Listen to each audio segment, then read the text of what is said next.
Hello students, welcome to NFLent IES. So let's dive into the Hindu important articles and very essentials and most important must-read articles for UPSC prelims from 10th to 19th, that is tomorrow. So this is we are dealing with part 1. Okay, so very important article of April 2025 from 10th through 19th. So let's dive into the topic directly without wasting our time. Myself, your Pooja Chimkod ma'am. So hope you are reading well on this particular note. Do like, share and subscribe and share it among your friends as well. So give as many as tests as you can so that you can rectify yourself where you will stand and all of that. Okay. So score doesn't matter, but your equal effort and 100% efforts makes you something very different. Okay. So first important article which speaks about IMF calls on the countries to find a settlement, especially with regards to trade. Okay. So recently IMF, which is an acronym for International Monetary Fund, calls many of the countries to find a settlement on the trade. ಇತ್ತೀಚೆಗೆ ಏನು ಮಾಡಿದ್ದಾರೆ, ವ್ಯಾಪಾರದ ಮೇಲೆ ಕೆಲವೊಂದು ಇತ್ಯರ್ಥವನ್ನು ಕಂಡುಕೊಳ್ಳಲಿಕ್ಕೆ IMF ಆಯಾ ದೇಶಗಳಿಗೆ ಕರೆಯನ್ನು ನೀಡಿದೆ ಅಂತ ಹೇಳಲಾಗ್ತದೆ. And if we speak more about IMF, which is very important for your examination point of view, established in the year 1944, headquarters is located in Washington DC.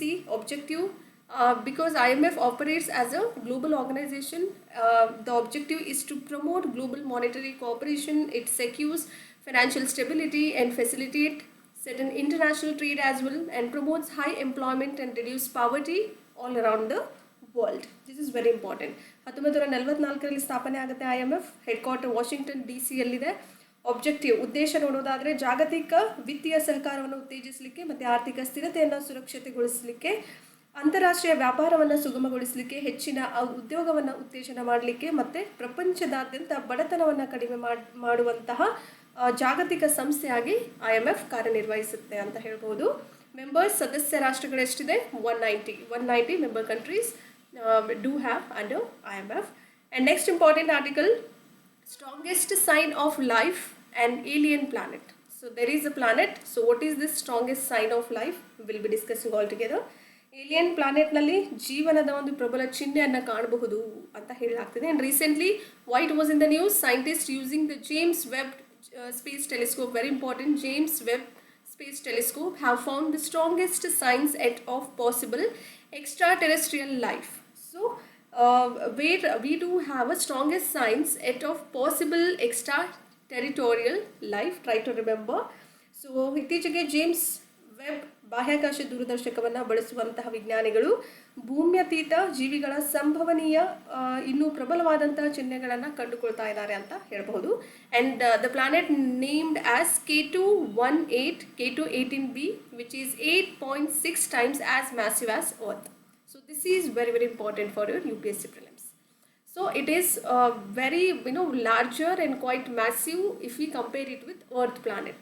And the planet called as K218b. Okay, planet K218b ಭೂಮಿಗಿಂತ 8.6 ಪಟ್ಟು ದೊಡ್ಡದಾಗಿರುವಂತಹ ಒಂದು planet ಅಥವಾ ಗ್ರಹ ಅಂತ ಕರಿಬಹುದು ನೀವು. Okay, so planet K218b, what is it? It is the atmosphere of exoplanet K218b. They detected two important gases called as, one is called as it will detect dimethyl sulfide and another one is called as dimethyl disulfide. Try to remember, these important gases will be detected by the exoplanet called as K218b, and which will probably, these two gases will be produced only by the living organisms on the earth, primarily marine phytoplanktons. Try to remember, very important for your exam. ಈ ಎಕ್ಸೋಪ್ಲಾನೆಟ್ K218bನ 18b ಒಂದು ವಾತಾವರಣದಲ್ಲಿ ನೋಡೋದಾದರೆ, ಇದು dimethyl sulphide ಮತ್ತು dimethyl disulphide ಭೂಮಿಯ ಮೇಲಿನ ಜೀವಂತ ಜೀವಿಗಳಿಂದ ಮಾತ್ರ ಉತ್ಪತ್ತಿಯಾಗುವಂತಹ ಅನಿಲಗಳನ್ನು ಪತ್ತೆ ಹಚ್ಚಿದ್ದಾರೆ. ಪ್ರಾಥಮಿಕವಾಗಿ ಎಲ್ಲಿಂದ ಸಿಗುತ್ತೆ ಅಂತ ಹೇಳಿದ್ದಾರೆ. ಎಲ್ಲಿಂದ ದೊರಕುತ್ತವೆ ಅಂದರೆ ಸಮುದ್ರದ ಒಂದು ಫೈಟೋ ಪ್ಲಾಂಕ್ಟನ್ಗಳಿಂದ. ಓಕೆ, ಅವುಗಳು ಲಿವಿಂಗ್ ಆರ್ಗನಿಸಮ್ಸ್ ಅಂತ ಕರಿತೀವಿ. And these findings May even suggest that microbial life exist on this particular planet. Here we can even has an expectation, or the findings may suggest even microbial life can even exist in that particular planet. ಸಂಶೋಧನೆಗಳ ಪ್ರಕಾರ ಗ್ರಹದಲ್ಲಿ ಸೂಕ್ಷ್ಮಜೀವಿಯ ಜೀವನ ಅಸ್ತಿತ್ವದಲ್ಲಿದೆ ಅಂತಲೂ ಸೂಚಿಸಬಹುದು ಅಂತ ಹೇಳಲಾಗ್ತದೆ. And researchers emphasized they are not claiming any of the discovery related to actual organisms, but rather there is a possibility of biosignature. This is the keyword here. So researchers never emphasized about the actual organisms, discovering the actual organisms over there, but rather a possibility of biosignature, which is a chemical side of biological activity altogether. Okay, ಸಂಶೋಧಕರು ಅವರು ನಿಜವಾದ ಜೀವಿಗಳ ಆವಿಷ್ಕಾರವನ್ನು ಹೇಳ್ತಾ ಇಲ್ಲ ಇಲ್ಲಿ, ಅದ್ರ ಬದಲಿಗೆ ಸಂಭವನೀಯ ಸಹಿ ಜೈವಿಕ ಚಟುವಟಿಕೆಯ ರಾಸಾಯನಿಕ ಚಿಹ್ನೆಯನ್ನು ಒತ್ತಿ ಹೇಳ್ತಾ ಇದ್ದಾರೆ. This is called as biosignature, where living organisms biological activities to takes place. Try to remember the keyword under this particular article. And if we move on to the next important technology, how can V2G technology help India's power sector?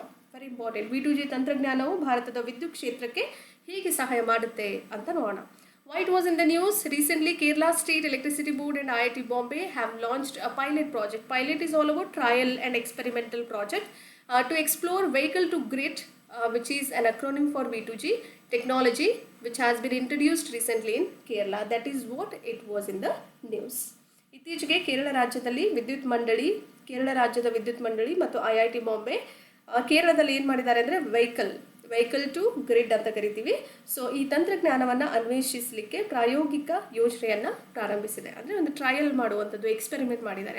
ಇದಕ್ಕೆ pilot project ಅಂತ ಕರಿತೀವಿ. ಪ್ರಾಯೋಗಿಕವಾಗಿ ಮಾಡುವಂತಹ ಯೋಜನೆಗಳನ್ನು pilot project ಅಂತ ಕರೆಯಲಾಗುತ್ತೆ. And if we see more about V2G technology, it allows electrical vehicles which has got an electrical power to send power back to the grid. It has an advantage to send the power back to the grid when the vehicle is idle. Try to remember, when the vehicle is completely idle, in that particular case, all these electric vehicles or electric powers will send back all the power back to the grid and turning them into a decentralized energy storage systems. This is very advantageous. That is how it was in the news. V2G ತಂತ್ರಜ್ಞಾನ ಏನು ಮಾಡುತ್ತೆ, electric ವೆಹಿಕಲ್ಸ್ಗಳು ಏನಿರುತ್ತಲ್ಲ, power ಅಂದ್ರೇನು, ಶಕ್ತಿಯನ್ನು ಹೊಂದಿರುವಂತಹ ಕೆಲವೊಂದು electric ವೆಹಿಕಲ್ಸ್ಗಳಿರುತ್ತೆ. ಅದು ನಿಷ್ಫಲವಾಗಿರುವಂತಹ ಗ್ರಿಡ್ಗೆ ಶಕ್ತಿಯನ್ನು ಮರಳಿ ಕಳುಹಿಸಲಿಕ್ಕೆ ಅನುಮತಿಯನ್ನು ನೀಡುವಂಥದ್ದು. ಅಂದರೆ ಯಾವಾಗ ನಿಮ್ಮ ವೆಹಿಕಲ್ಲು ಯಾವಾಗ ಅದು ಅಲ್ಲೇ ಒಂದು ಸ್ಥಾನದಲ್ಲಿ ಹಾಗೆ ಇರುತ್ತೆ, ಯಾವುದೇ ಮೂಮೆಂಟ್ ಇರಲ್ಲ, ಅಂಥ ಒಂದು ಸಮಯದಲ್ಲಿ ಏನಾಗುತ್ತೆ, ಈ ಗ್ರಿಡ್ಗೆ ಶಕ್ತಿಯನ್ನು ಮರಳಿ ಕಳುಹಿಸುವಂತಹ ಕೆಲಸ ಈ ತಂತ್ರಜ್ಞಾನ ಮಾಡುತ್ತೆ. ಆ್ಯಂಡ್ ಇದರಿಂದ ಉಪಯುಕ್ತ ಹೇಗಾಗುತ್ತೆ, ಅವುಗಳನ್ನು ವಿಕೇಂದ್ರೀಕೃತ ಶಕ್ತಿ ಸಂಗ್ರಹ ವ್ಯವಸ್ಥೆಗಳಿಗಾಗಿ ಪರಿವರ್ತನೆಯನ್ನು ಮಾಡುವಂತಹ ವ್ಯವಸ್ಥೆ ಈ ತಂತ್ರಜ್ಞಾನದ ಮೂಲಕ ಮಾಡಬಹುದು ಅಂತ ಹೇಳಲಾಗ್ತದೆ.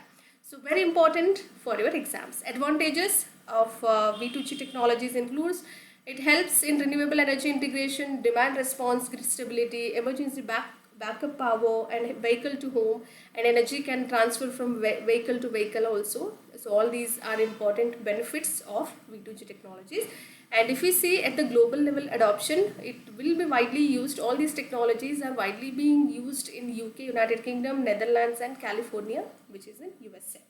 Try to remember, very very important. ಜಾಗತಿಕ ಮಟ್ಟದಲ್ಲಿ ನೋಡೋದಾದರೆ UK, ನೆದರ್ಲ್ಯಾಂಡ್ ಮತ್ತು ಕ್ಯಾಲಿಫೋರ್ನಿಯಾ, US ಅಲ್ಲಿ ವ್ಯಾಪಕವಾಗಿ ಈ ತಂತ್ರಜ್ಞಾನಗಳನ್ನು ಬಳಸಲಾಗುತ್ತೆ ಅಂತಲೇ ಹೇಳ್ಬೋದು. And these are bidirectional chargers which enable both charging, which is called as G2V, and which also discharges, called as V2G, of all the electronic vehicle batteries based upon their grid requirement or grid needs. Grid ಅಗತ್ಯಗಳ ಆಧಾರದ ಮೇಲೆ ಈ ದಿಕ್ಕಿನ ಒಂದು ಚಾರ್ಜರ್ಗಳು ಏನಿರುತ್ತೋ, electronic vehicle ಬ್ಯಾಟ್ರಿಗಳ charging G2V ಅಂತ ಕರಿತೀವಿ, discharge ಅದನ್ನು V2G ಅಂತ ಕರೆಯಲಾಗುತ್ತೆ. ಎರಡನ್ನು ಸಕ್ರಿಯಗೊಳಿಸುವಂತಹ ಕೆಲಸ ಮಾಡುವಂಥದ್ದು. And Urdu is the finest specimen of composite cultural ethos of India. So recently what happened, in a significant judgment, the Supreme Court of India, Honorable Supreme Court, has declared in the judgment that language is not tied to any of the religion. So Urdu is nowhere concerned with Muslim. Even Hindus can also able to speak Urdu. It doesn't mean they are from Muslim community. So religion calling it a pitiable digression from reality to view Hindi as Hindu and Urdu as Muslim, which is very bad thing. If someone is speaking Hindi, it doesn't mean they are Hindu, and someone else is speaking Urdu, it doesn't mean they come from a Muslim community. So this is a pitiable digression from the reality purpose. So that is what it was in the news. Language is not tied to any of the religion, this particular beautiful, remarkable judgment done by our Honorable Supreme Court of India. That is why it was in the news. ಮಹತ್ವದ ತೀರ್ಪಿನಲ್ಲಿ ಒಂದಾದಂತಹ ಭಾರತದ ನಮ್ಮ ಸರ್ವೋಚ್ಚ ನ್ಯಾಯಾಲಯವು ಭಾಷೆಗೆ ಧರ್ಮಕ್ಕೆ ಸಂಬಂಧವಿಲ್ಲ ಅನ್ನುವಂಥ ಘೋಷಣೆಯನ್ನು ನೀಡಿದೆ. ಹಿಂದಿಯನ್ನು ಹಿಂದೂ ಮತ್ತು ಉರ್ದುವನ್ನು ಮುಸ್ಲಿಂ ಎಂದು ನೋಡುವಂತಹ ವಾಸ್ತವದಿಂದ ಕರುಣಾಜನಕ ವಿಚಲನ ಅನ್ನುವಂತಹ ವಿಷಯವನ್ನು ಎತ್ತಿ ಹಿಡಿದಿದೆ ಅಂತಲೇ ಹೇಳ್ಬೋದು. Very important remarkable judgement. And bench of justices clarified that language is a cultural expression. Okay, you can express the cultural aspects of your own community. It doesn't mean all these cultural expression rooted in the community, geography and heritage, but not in your religion. Very important line.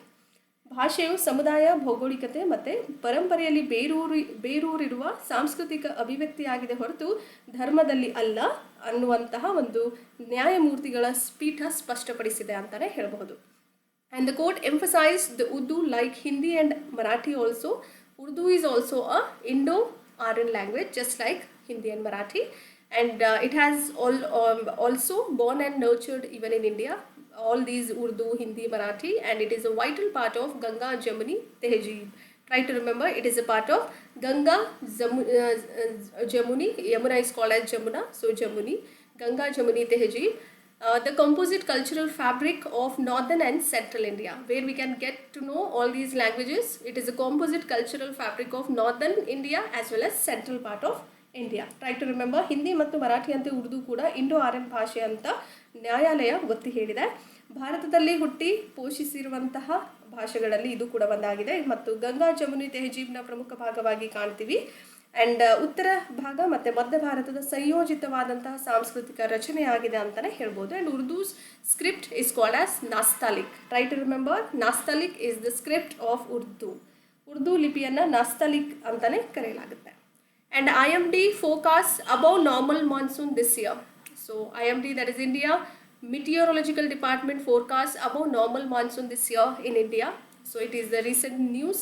India is likely to receive above normal monsoon rainfall this year, or 5% more than that of historical average of 87 centimeter. ಇತ್ತೀಚೆಗೆ ಮಹತ್ವದ ತೀರ್ಪಿನಲ್ಲಿ ಇತ್ತೀಚೆಗೆ ಏನು ಹೇಳಲಾಗಿದೆ, IMD ಈ ವರ್ಷ ಯಾವುದೇ ಅಂದರೆ ಪ್ರತಿ ವರ್ಷ ಆಗುವಂಥ ಮಾನ್ಸೂನ್ಗಿಂತ ಹೆಚ್ಚು ಮುನ್ಸೂಚನೆಯನ್ನು ನೀಡಲಾಗ್ತದೆ. ಏನಂತ ನೀಡಿದೆ ಅಂದರೆ, ಈ ವರ್ಷ ಸಾಮಾನ್ಯಕ್ಕಿಂತ ಹೆಚ್ಚು ಮುಂಗಾರು ಮಳೆಯನ್ನು ಅಥವಾ ಮುನ್ಸೂಚನೆಯನ್ನು ನೀಡಲಾಗಿದೆ. ಸೊ ಭಾರತವು ಸಾಮಾನ್ಯಕ್ಕಿಂತ ಹೆಚ್ಚಿನ ಮಾನ್ಸೂನ್ ಮಳೆಯನ್ನು ಪಡೆಯುವಂಥ ಸಾಧ್ಯತೆ ಇದೆ. ಅಥವಾ ಐತಿಹಾಸಿಕ ಸರಾಸರಿ ನೋಡೋದಾದರೆ 87 ಸೆಂಟಿಮೀಟರ್ಗಿಂತ ಹೆಚ್ಚು ಅಥವಾ 5% ಹೆಚ್ಚಾದಂತಹ ಒಂದು ಮಾನ್ಸೂನ್ ಮಳೆಯನ್ನು ಈ ವರ್ಷ ನಾವು ಕಾಣಬಹುದು ಅಂತ ಹೇಳಲಾಗ್ತದೆ according to IMD. And another factor is a parameter which is called as Eurasian snow cover, or which is also called as snow cover areas, especially of northern hemisphere and Eurasia from January to March 2025. These were quite below normal. Okay, because of Eurasian snow cover became quite below normal level according to IMD meteorologists, then we can expect if Eurasian snow cover is inversely proportional to our Indian monsoon. Try to remember.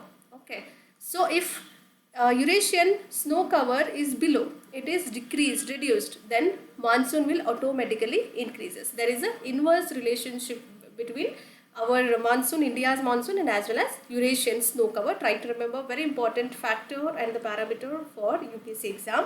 Eurasian snow cover have an inverse relationship with that of India's monsoon. As I said, the same thing, it has been written in the below statement. An inverse relationship means, what is this inverse relationship? It is exactly the same. So lesser snow corresponds to the more rain. If you have a lesser snow, then you will deliberately have a more amount of rain. Understood? Eurasian snow ಹೇಗೆ cover ಆಗುತ್ತೆ ಅಂದರೆ, ಭಾರತದ ಮಾನ್ಸೂನ್ನೊಂದಿಗೆ ಒಂದು ವಿಲೋಮ ಸಂಬಂಧವನ್ನು ಹೊಂದಿರುವಂಥದ್ದು. Inversely relationship ಅಂದರೆ ಏನು? ವಿಲೋಮವಾದಂಥ ಸಂಬಂಧವನ್ನು ಒಳಗೊಂಡಿರುವಂಥದ್ದು. ವಿಲೋಮ ಸಂಬಂಧ ಅಂದರೆ ಏನು? ಕಡಿಮೆ ಹಿಮ ಇದ್ದಾಗ ಹೆಚ್ಚು ಮಳೆಯ ಅನುರೂಪವಾಗುವಂಥದ್ದು. Okay, operation Chakra V or 5 also you can consider. Recently CBI, that is Central Bureau of Investigation, gets hold of 4 important kingpins in digital arrest fraud under operation called as Operation Chakra 5. It is digitally it has been made. Somebody will call you give you a video call by saying that you are under arrest by doing some fraudulent activities. So it is completely under CBI organization, Central Bureau of Investigation. So Operation Chakra 5 is a part of CBI. Try to remember. It is somebody will do a fake video call and trying to make you sort of a untrusty, unworthy, or fraud level of statements they'll use, filthy language they do use. They'll say that we will take you to the custody and all of that. That is the fake sort of a digital video call they'll do. So it will be recognized, and it will be under the process. All these process will be under taken care of CBI now. So try to remember, Operation Chakra 5 is comes under CBI, Central Bureau of Investigation. ಕಾರ್ಯಾಚರಣೆ ಚಕ್ರ ಅಂತ ಕರಿತೀವಿ. Operation ಚಕ್ರ ಅಂತಲೇ ನೆನಪಲ್ಲಿ ಇಟ್ಕೊಳ್ಬೇಕು ನೀವು. ಇತ್ತೀಚೆಗೆ CBI ಕೇಂದ್ರೀಯ ತನಿಖಾ ದಳ ಆಪರೇಷನ್ ಚಕ್ರ 5ರ ಅಡಿಯಲ್ಲಿ ಡಿಜಿಟಲ್ ಬಂಧನ ವಂಚನೆಯಲ್ಲಿ 4 ಕಿಂಗ್ ಪಿನ್ಗಳನ್ನು ಹಿಡಿದಿದೆ ಅಂತ ಹೇಳ್ಬೋದು. INSV Tarini again very important. ಯಾಕೆ ಸುದ್ದಿಯಲ್ಲಿದೆ ಅಂತ ನೋಡೋದಾದ್ರೆ, why it was in the news recently. INSV Tarini departs from Cape Town in final leg. It recently departs from Cape Town. It is a part of Navika Sagar Parikrama 2 initiative. It is a part of NSP2 initiative. What is this? NSP2 stands for Navika Sagar Parikrama 2. Try to remember. So strategic places or the locations are very important for your UPSC exams. Strategic places associated with NSP2 would be, first one, it takes from Goa in India and Fremantle in Western Australia, very important. Littleton or Wellington from New Zealand, and Tahiti, French Polynesia, and Puerto Williams from South America. Cape Town, which is now recently has departed INSV Tarini. So that is what it was in the news. Cape Town in South Africa. Mauritius or Reunion Island. Try to remember, very important article. Okay. So ಇತ್ತೀಚೆಗೆ INSV ತಾರಿಣಿ Cape ಟೌನ್ನಿಂದ ಅಂತಿಮ ಹಂತದಲ್ಲಿ ನಿರ್ಗಮವನ್ನು ಹೊಂದಿದೆ. ಇದು ನಾವಿಕಾ ಸಾಗರ್ ಪರಿಕ್ರಮ 2ರ ಉಪಕ್ರಮದ ಭಾಗವಾಗಿ ಕಾಣ್ತೀವಿ.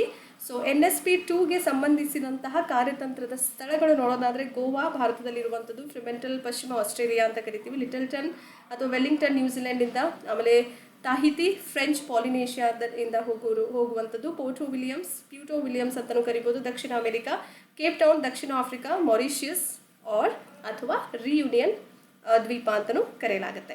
And if we speak about Tuti Island, very important island for the whole articles. If we compare it with other articles, very important. Altogether, all of them are very important. You cannot skip. Prelims oriented session I have made. Do not skip it. It will be very, very useful for your exam point of view. So recently, Sudan civil war drains life from once thriving Tuti Island in Sudan's capital called as Khartoum. Sudan's capital heart is called as Khartoum. So there is a conflict between two important army. One is Sudanese army and another one is the Rapid Support Forces. Began from April 15, 2023 onwards. There is a civil war which drains the life from Tuti Island people. So very beautiful island, you can get to see even in the image. Located where it is located, Tuti Island. It is at the confluence of both Blue and White Nile in the Sudan's capital called as Khartoum. Okay, try to remember. ಇತ್ತೀಚೆಗೆ ಸುಡಾನ್ನ ರಾಜಧಾನಿಯಾದಂಥ ಖಾರ್ಟೂಮ್ನಲ್ಲಿ ಒಮ್ಮೆ ಅಭಿವೃದ್ಧಿ ಹೊಂದಿದ್ದ tutti ದ್ವೀಪದಿಂದ Sudan ಅಂತರ್ಯುದ್ಧವು ಜೀವನವನ್ನು ಬರಿದು ಮಾಡಿದೆ ಅಂತಲೇ ಹೇಳ್ಬೋದು. ಆಮೇಲೆ ಸುಡಾನ್ನ ರಾಜಧಾನಿಯಲ್ಲಿ ನೀಲಿ ಮತ್ತು ಬಿಳಿ ನೈಲ್ನ ಸಂಗಮವಿದೆ. ಯಾವುದು? ಟುಟಿ ಐಲ್ಯಾಂಡ್, ಟುಟಿ ದ್ವೀಪ ಅಂತಲೂ ಕರಿಬೋದು. And once it was a vibrant agricultural hub known as Khartoum's Garden. So it is a Sudan's capital called as Khartoum. So Khartoum's garden, it is well known. Tuti Island was well known for its garden. So that is how it is called as Khartoum's Garden. It was located in Khartoum. The island called as Tuti Island. Khartoum's garden is called as Tuti Island. It was called as a vibrant agricultural hub. We can get to see in that particular island. ಒಮ್ಮೆ ಇದನ್ನು ಖಾರ್ಟೂಮ್ಸ್ garden ಅಂತಲೇ ಕರೆಯಲ್ಪಡುವಂತಹ ರೋಮಾಂಚಕ ಕೃಷಿ ಕೇಂದ್ರವಾಗಿದೆ ಅಂತಲೇ ಹೇಳ್ಬೋದು. And now the conflict, there is a civil war between all these two important army, Sudanese army and rapid support forces. So few things always do happen, whether it is good or bad. So sub categorisation of scheduled castes. Okay, ಉಪವರ್ಗೀಕರಣ ಮಾಡಲಾಗ್ತಾ ಇದೆ ಪರಿಶಿಷ್ಟ ಜಾತಿಗಳದ್ದು. So recently Telangana has becomes the first state to notify sub categorisation of scheduled caste. Try to remember, Telangana state became the first state to notify sub-categorization of scheduled caste. ಇತ್ತೀಚೆಗೆ ತೆಲಂಗಾಣವು ಪರಿಶಿಷ್ಟ ಜಾತಿಗಳ ಉಪವರ್ಗೀಕರಣವನ್ನು ಸೂಚಿಸುವ ಮೊದಲನೆಯ ರಾಜ್ಯವಾಗಿದೆ, ಪ್ರಥಮ ರಾಜ್ಯವಾಗಿದೆ ಅಂತಲೂ ಹೇಳ್ಬೋದು. And the Telangana has become the first state in the country called as India to operationalize the classification of the scheduled caste after the Supreme Court's landmark judgment on 1st August 2024, which upholds the constitutionality. Right after the Supreme Court's landmark judgment, which upholds the constitutionality, and Telangana has become the first most state in the country which operationalized classification of the scheduled caste, or subcategorization has been done even in the SC category.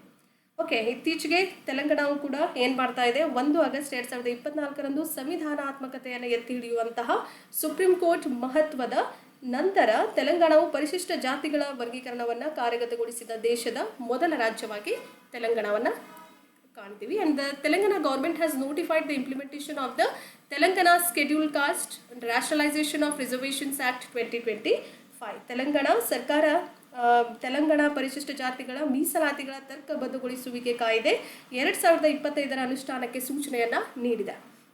The state has issued a gazette notification with 14th of April 2025 as the appointed day. So it was an Ambedkar Jayanti. We do celebrate on 14th of April 2025. On that particular day, Telangana state has issued a gazetted notification to have appointed that particular day as the categorization of scheduled caste into 3 important subcategorization groups under SCs. Try to remember. ಪರಿಶಿಷ್ಟ ಜಾತಿಗಳನ್ನು SC ಅಂತ ಕರಿತೀವಿ. 3 ಗುಂಪುಗಳಾಗಿ ವರ್ಗೀಕರಣ ಮಾಡಲಾಗಿದೆ.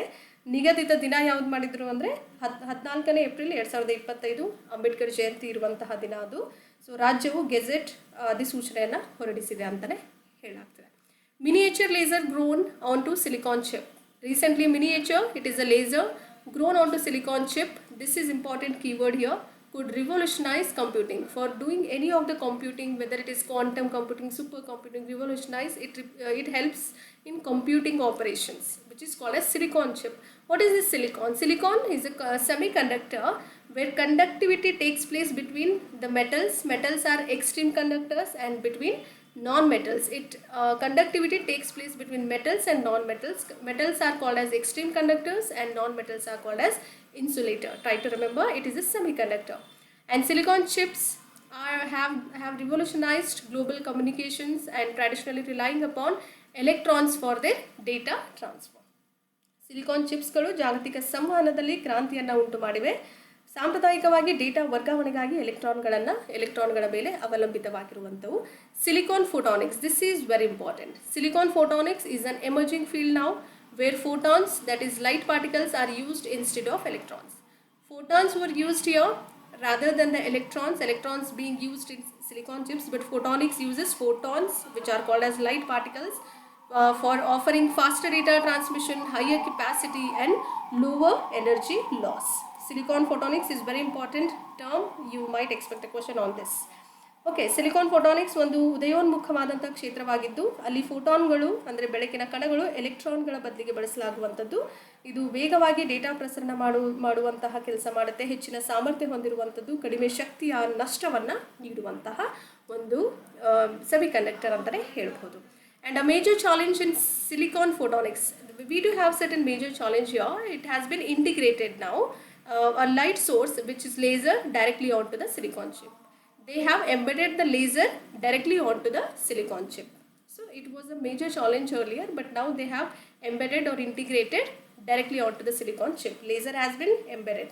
Okay, laser has been embedded directly on the chip. So try to remember, this is very important.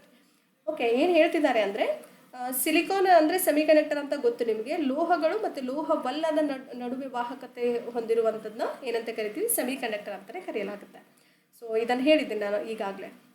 So silicon ಫೋಟಾನಿಕ್ಸ್ನಲ್ಲಿನ ಪ್ರಮುಖ ಸವಾಲುಗಳು ನೋಡೋದಾದರೆ ಬೆಳಕಿನ ಮೂಲವನ್ನು ಅಂದರೆ ಲೇಸರ್ನ ನೇರವಾಗಿ ಸಿಲಿಕಾನ್ ಚಿಪ್ಗೆ ಸಂಯೋಜನೆಯನ್ನು ಮಾಡಿದ್ದಾರೆ ಅಂತಲೇ ಹೇಳ್ಬೋದು.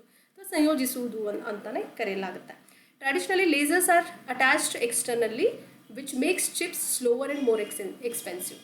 If we take the previous methods or the traditional methods earlier, before the silicon photonics process, lasers are attached externally. It wasn't directly integrated or directly embedded onto the silicon chip, but it was attached externally. From outside they used to attach the laser, which makes chips quite slower and more expensive. Okay, it is not cost effective, but now we can have a good improvements and the good efficiency and performance we can get to see through silicon photonics. Very important. ಸಾಂಪ್ರದಾಯಿಕವಾಗಿ ಮೊದಲು ಇದಕ್ಕಿಂತ ಮುಂಚೆ ಏನು ಉಪಯೋಗ ಮಾಡ್ತಾ ಇದ್ರಲ್ಲ, ಆವಾಗ ಲೇಸರ್ಗಳನ್ನು ಬಾಹ್ಯವಾಗಿ ಜೋಡಣೆ ಮಾಡಲಾಗ್ತಾ ಇತ್ತು. ಇದು ಚಿಪ್ಗಳನ್ನು ಇನ್ನೂ ನಿಧಾನವಾಗಿ ಮತ್ತು ಹೆಚ್ಚು ದುಬಾರಿಯನ್ನಾಗಿ ಮಾಡ್ತಾ ಇದ್ವು ಮೊದಲಿಗೆ. ಇವಾಗ ಸಿಲಿಕಾನ್ ಫೋಟಾನಿಕ್ಸ್ ಬಂದಿರೋದ್ರಿಂದ ತುಂಬ ಸಹಾಯ ಆಗ್ತಾ ಇದೆ ಅಂತಲೇ ಹೇಳ್ಬೋದು. Breakthrough study, according to the scientist, they have grew certain miniature lasers directly on to a silicon wafer using the CMOS techniques. Try to remember. CMOS is one such technique will be used to integrate, to embed the light source which is called as laser directly onto the silicon chip. Try to remember by using CMOS techniques. Okay, CMOS ಉತ್ಪಾದನಾ ವಿಧಾನಗಳನ್ನು ಬಳಸಿಕೊಂಡು ವಿಜ್ಞಾನಿಗಳು silicon ವೆಫರ್ನಲ್ಲಿ ನೇರವಾಗಿ ಲೇಸರ್ಗಳನ್ನು ಯಶಸ್ವಿಯಾಗಿ embed ಮಾಡಲಿಕ್ಕೆ ಸಹಾಯ ಮಾಡ್ತಾ ಇದ್ದಾರೆ ಅಂತಲೇ ಹೇಳ್ಬೋದು. And Trump pauses global tariffs hits China harder. So Trump pauses the global tariffs as we know it. So recently US President Donald Trump pauses the global tariffs except China because it is hitting China so harder, quite if we compare it with the earlier one. So it is called as a trade war. We can do call this as a trade war, reciprocal tariff, or they'll retaliate tariff from one country to another. So they'll have a tariffs and as well as reciprocal tariff. It is a trade war or the global tariff war also you can consider. So US pauses most new tariffs for 90 days. For about 3 months, US has paused new tariffs, maintaining a flat of about only 10% tariff on all the countries except China. So ಏನು ಹೇಳಾಗ್ತಿದೆ ಅಂದರೆ, ಇತ್ತೀಚೆಗೆ US ಅಧ್ಯಕ್ಷ Donald Trump ಜಾಗತಿಕ ಸುಂಕಗಳನ್ನು ವಿರಾಮಗೊಳಿಸಿದ್ದಾರೆ. ಚೀನಾಗೆ ಒಂದು ತೀವ್ರವಾದ ಹೊಡೆತ ಕಂಡು ಬರ್ತಾ ಇದೆ. ಯಾಕೆ ಅಂದರೆ US 90 ದಿನಗಳವರೆಗೆ ಹತ್ತತ್ರ 3 ತಿಂಗಳಿನ ಕಾಲದವರೆಗೆ ಏನು ಮಾಡಿದ್ದಾರೆ, ಹೆಚ್ಚಿನ ಹೊಸ ಸುಂಕಗಳನ್ನು ವಿರಾಮವನ್ನು ನೀಡಲಾಗಿದೆ. ಚೀನಾವನ್ನು ಹೊರತುಪಡಿಸಿ ಉಳಿದೆಲ್ಲ ದೇಶಗಳ ಮೇಲೆ 10% ಸುಂಕವನ್ನು ಮಾತ್ರ ನಿರ್ವಹಣೆ ಮಾಡಲಾಗ್ತಾ ಇದೆ. And China retaliated earlier, raising tariffs on US imports to 84%. China has retaliated earlier, raising the tariffs on US imports to 84%. China ಮೊದಲು ಪ್ರತಿಕಾರ ತೀರಿಸ್ಕೊಂಡಿದೆ ಆಲ್ರೆಡಿ, ಹೌದಲ್ವಾ? US ಆಮದುಗಳ ಮೇಲಿನ ಸುಂಕಗಳನ್ನು 84% ಹೆಚ್ಚಳವನ್ನು ಮಾಡಿತ್ತು.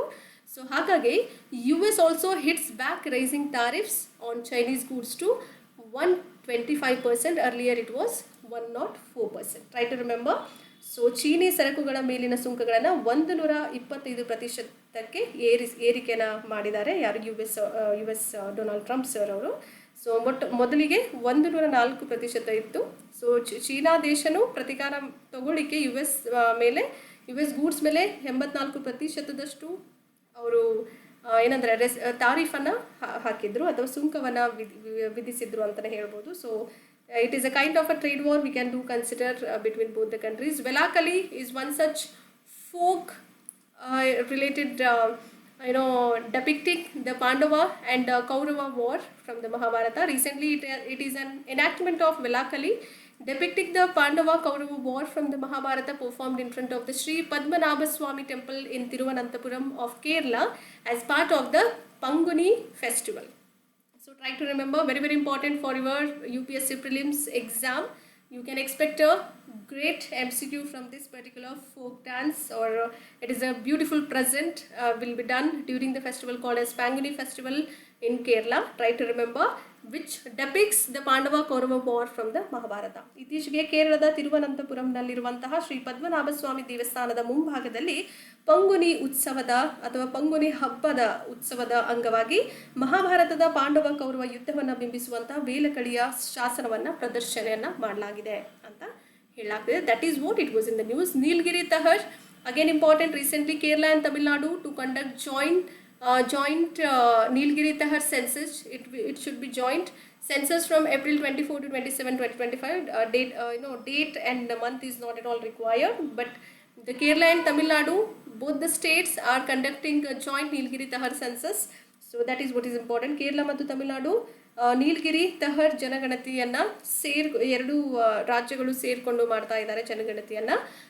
if you see about Nilgiri Tahar, scientific name would be Nilgiri tragus hylocrius, and family is called as Bovidae, which relates to relates to goats and sheep, endemics to, especially we can get to see most of the Nilgiri Teher in the region called as Western Ghats in Tamil Nadu and as well as Kerala region in India. Habitat found in mountain, especially mountain region, mountain grasslands and rocky hillsides. So hilly areas of the mountain region, we can get to see all these Nilgiri Teher. Try to remember, especially in Tamil Nadu and Kerala region. Okay. So these were endemic to those two states. Okay. And then key features includes these were stocky and goat-like animal with curved horns in both males and females. Conservation status according to IUCN Red List, it is categorized as endangered. Population trend is decreasing. We do have a protected areas to increase more number of Nilgiri Teher. Like we do have a national park called as Eraviculam National Park. Try to remember, very important. ವೈಜ್ಞಾನಿಕ ಹೆಸರು ನೀಲಗಿರಿ ಟ್ರಾಗಸ್ ಹೈಲೋಕ್ರಿಯಸ್ ಅಂತ ಕರಿತೀವಿ. ಕುಟುಂಬ ನೋಡೋದಾದರೆ ಬೋವಿಡೆ, ಆಡುಗಳು ಮತ್ತು ಕುರುಗಳಿಗೆ ಸೇರಿರುವಂತಹ ಒಂದು ಕುಟುಂಬ ಆಗಿರುತ್ತೆ. ಸ್ಥಳೀಯವಾಗಿ ನೋಡೋದಾದರೆ ತಮಿಳುನಾಡು ಮತ್ತು ಕೇರಳದ ಪಶ್ಚಿಮ ಘಟ್ಟಗಳಲ್ಲಿ ಹೆಚ್ಚಾಗಿ ಕಂಡುಬರುತ್ತವೆ. ಆವಾಸ ಸ್ಥಾನ ಮಲೆನಾಡಿನ ಹುಲ್ಲುಗಾವಲುಗಳಾಗಿರಬಹುದು, ಕಲ್ಲಿನ ಬೆಟ್ಟಗಳಲ್ಲಿ ಹೆಚ್ಚಾಗಿ ಕಂಡುಬರುವಂಥದ್ದು. ಸೊ ಪ್ರಮುಖ ಲಕ್ಷಣಗಳು, ಗಂಡು ಮತ್ತು ಹೆಣ್ಣು ಎರಡರಲ್ಲೂ ಬಾಗಿದ ಕೊಂಬುಗಳನ್ನು ಹೊಂದಿರುವಂತಹ ಸ್ಥೂಲವಾದ ಮೇಕೆ ತರಹದ ಪ್ರಾಣಿಯಾಗಿರುತ್ತೆ. ಇದು ಇಲ್ಲಿ ನೀವು ಕಾಣಬಹುದು ಈ ಒಂದು ಇಮೇಜಲ್ಲಿ. So try to see it. And conservation status, ಸಂರಕ್ಷಣಾ ಸ್ಥಿತಿ ನೋಡೋದಾದರೆ IUCN ಕೆಂಪು ಪಟ್ಟಿಯಲ್ಲಿ ಅಪಾಯದ ಅಂಚಿನಲ್ಲಿದೆ ಅಂತಲೇ ಹೇಳ್ಬೋದು. ಜನಸಂಖ್ಯೆಯ ಪ್ರವೃತ್ತಿ ಕಡಿಮೆ ಆಗ್ತಾ ಇದೆ. ರಕ್ಷಿತ ಪ್ರದೇಶಗಳು ನೋಡೋದಾದರೆ ಎಲ್ಲಿ ಕಾಣ್ತೀವಿ, ಎರವಿಕುಲಂ ರಾಷ್ಟ್ರೀಯ ಉದ್ಯಾನವನದಲ್ಲಿ ಕಾಣಬಹುದು. And if we see about Sangam literature, it was in the news. Sangam literature refers to the ancient Tamil literary work created between 300 BC before Common Era to 300 Common Era during the Sangam age. These texts are a very rich source of history, culture, love and heroism. Very, very important for your exam altogether. Sangam ಸಾಹಿತ್ಯವು ಸಂಗಮ್ ಯುಗದಲ್ಲಿ 300 BC ಇಂದ 300 CE ನಡುವೆ ರಚಿಸಲಾದಂತಹ ಪ್ರಾಚೀನವಾದಂತಹ ತಮಿಳು ಸಾಹಿತ್ಯ ಕೃತಿಗಳನ್ನು ಉಲ್ಲೇಖ ಮಾಡುವಂಥದ್ದು. ಈ ಗ್ರಂಥಗಳು ಇತಿಹಾಸ ಸಂಸ್ಕೃತಿಯ ಶ್ರೀಮಂತ ಮೂಲವಾಗಿ ಕಾಣ್ತೀವಿ. ಪ್ರೀತಿ ಆಗಿರ್ಬೋದು, ವೀರತ್ವ ಆಗಿರ್ಬೋದು, ಇತಿಹಾಸ ಇವುಗಳಲ್ಲಿ ಶ್ರೀಮಂತ ಮೂಲಗಳಾಗಿ ಸಂಗಮ್ ಸಾಹಿತ್ಯವನ್ನು ಎತ್ತಿ ಹಿಡಿಯಲಾಗುತ್ತೆ.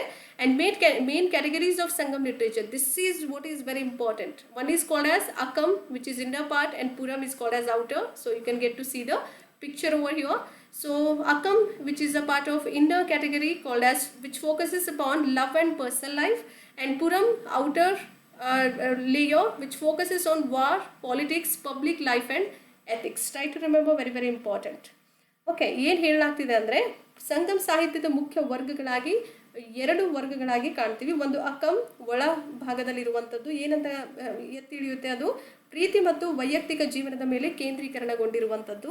ಅದೇ ಥರ ಪುರಂ ಅಂದರೆ ಇದು ಹೊರ ವಲಯದಲ್ಲಿರುವಂಥದ್ದು, ಸಾರ್ವಜನಿಕ ಜೀವನ ಮತ್ತು ಯುದ್ಧ ಆಗಿರ್ಬೋದು, ರಾಜಕೀಯ ನೈತಿಕತೆಯ ಮೇಲೆ ಕೇಂದ್ರೀಕರಣಗೊಂಡಿರುವಂಥದ್ದು. Very important for your exams. Hope you are reading well, especially revising well. This is the time for revising. Do not waste your time. If you like the content, do like, share and subscribe, and share it among your friends as well. Keep loving us, keep sharing us. Thank you. Have a good time.